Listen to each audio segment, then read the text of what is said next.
MBBS BDS counselling all India quota எம்சிசியோட round 2 result வந்து cancel பண்ணுறோம் அப்படின்னு சொல்லியிருந்தாங்க. ஒரு கவர்மெண்ட் காலேஜில் வந்து நாங்கள் சீட்டை வந்து கூடுதலாக கொடுத்துட்டோன்னு.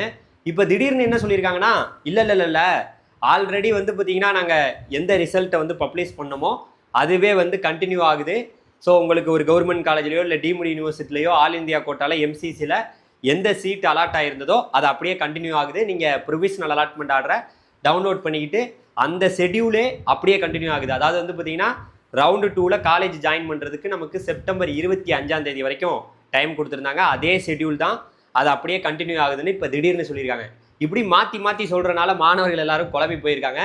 முதல்ல கேன்சல் பண்ணுறோன்னு சொன்னாங்க, இப்போ நாங்கள் வந்து அதுவே கண்டினியூ ஆகுது, உங்களுக்கு என்னென்ன காலேஜ் கிடச்சிச்சோ அதுவே கண்டினியூ ஆகுதுன்னு சொல்லியிருக்காங்க.